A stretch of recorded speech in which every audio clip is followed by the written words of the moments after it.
Well, let's just set it up. First, we're like I said earlier, we need an input stream and an output stream. So again, we're just going to um, set these up real quick. And again, this will just be an input stream variable, and we're going to call it input stream. IS for input stream. Again, we have to import this. I'm using these because this is kind of some of the examples I saw other people using. So if you guys look at different examples, you kind of know what's going on. But yep, input stream, and we want to set this up as getting a resource from our RAR folder. First, we got to get the resource folder, and then we got to get our RAR folder, and then we want to pick one of these things. So to get our input stream, we're going to say get resources dot open RAR resources, and then this is basically what song we want. So we can do song 1, and that's the part I was kind of concerned about explaining. I'll go back to that for now because that's only going to be that one song, and we want to change that. But now we also need to set up an output stream, and also before we continue, I forgot. Like I said, this isn't going to do a lot of error checking. This is bottom of the line, just a way to save a file to the phone.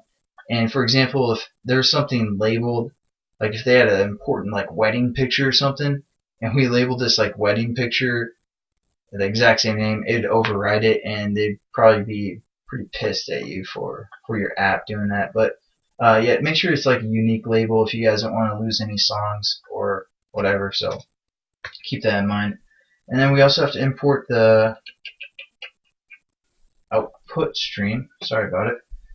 Output stream, and we're going to set this up to equal pretty much a new file output stream.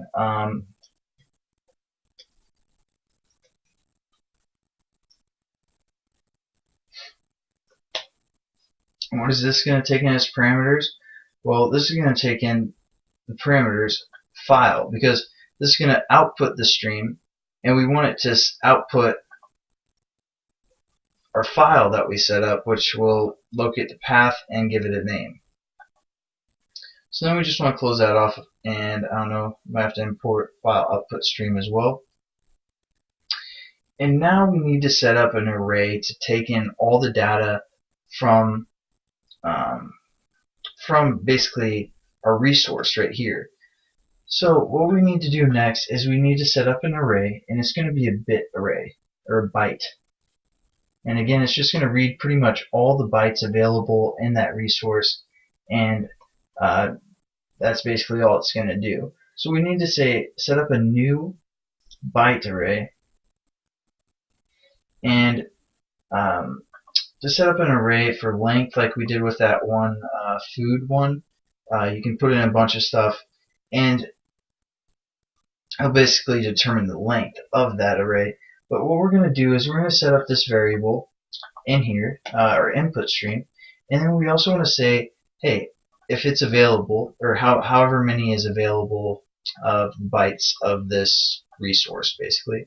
So it's going to get all of the bytes of data from that resource, and then we're just going to, oh, we didn't name this, so we're going to just name this data. Again, these are kind of from an example I used off the actual Android developer page, so you guys can probably check that out. I'll put a link down there. And then what else we want to do? Well, we want to use this data and actually use all this stuff that we set up so far, because we haven't really used anything yet.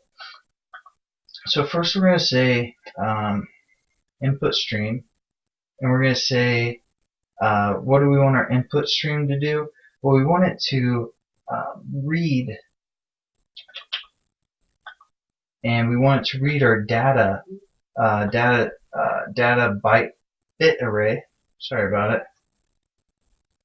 So basically what this is doing is reading all the data from the resource of the input stream.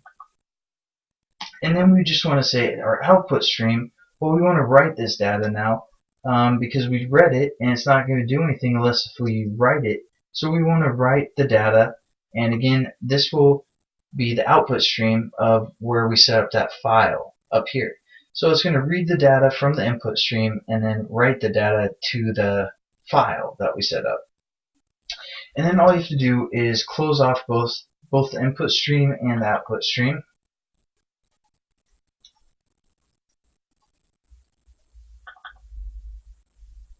And we are pretty much done now. So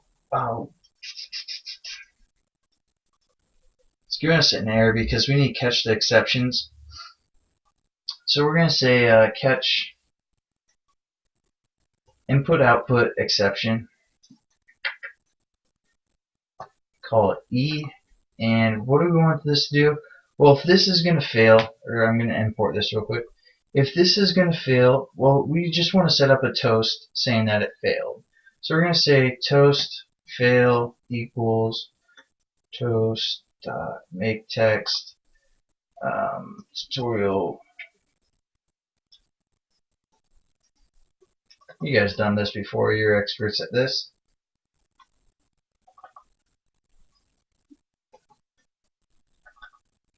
And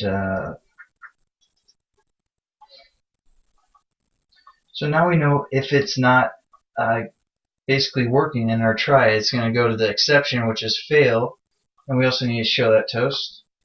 Something I always forget, I don't know why, but we're going to show that toast. And now every time we long press our button, it's going to save a new file, which is going to be Cornboy's song, whatever our radio button is selected at the moment, .mp3 onto the directory of the download directory in our phone. And the only problem is right here is it's only going to do this with song 1, and we don't really want to copy and paste to figure it out. So what we're going to do is another switching case. And again, we're just going to take in the switch as what song. Again, this will be a number 0, 1, 2, 3, or 4. And so we got case 1. If the first radio button is selected, we want to set up a new variable. We're going to call it resource song, or R song. And we're going to say r dot rar dot song 1 break. And then we can also do this for pretty much all the other cases. Wow, I'm really tired. Sorry, this is probably a really boring lesson, but yeah, we're just going to set up all these resources to match what song is. Again, it's not noticing this, so we're just going to set this up. First, I want to show you guys, as you should probably know, it takes an integer. This is an integer. It doesn't really seem like one, but we're going to set this up as rsong, and it's still giving us an error because we haven't set up what rsong is. So we're going to scroll up to the top where we defined all our other variables that we want to use for the whole class, and as you can see, I set it up earlier, but we're going to call it rsong, and that should get rid of all those errors. And now it will save whatever song is selected on the radio button, and it's also going to save as Cornboy's song 1, 2, 3, or 4 .mp3 to the download directory. And then basically that's all you guys need to do to save something to the person's phone. And again, I'll give you guys some more info of something. I don't know exactly. That's all you need to know to write files to the person's phone. So again, I'm sorry, it's kind of a boring lesson. I'm kind of out of it, to be honest with you. But again, thanks for watching, subscribing, and joining the forum and all that great stuff. Hope you guys enjoyed the lesson. I'm going to try and make some more videos, and I hope you guys have a great rest of your day. Peace. Oh yeah, and I also just wanted to tell you guys again, if you guys are messing around on your phones, just make sure you unplug your USB cord and then let your SD card prepare itself again before you like try and save it. Otherwise, you'll always get a fail, and you'll be like, "What am I doing wrong? What am I doing wrong?" But all you have to do is unplug that cord so your SD card can, be prepared to the phone and get set up so you can actually save to it. And one more thing, I promise. I forgot. Another thing you guys probably want to do is just set up a new toast in your try section of that try and catch. Just to say like, song was saved to the phone, so you guys can like kind of know what's going on. But yeah, I'm not gonna actually do that. But yep, you guys should probably do that just to make sure you know what's going on. Thanks again. Peace.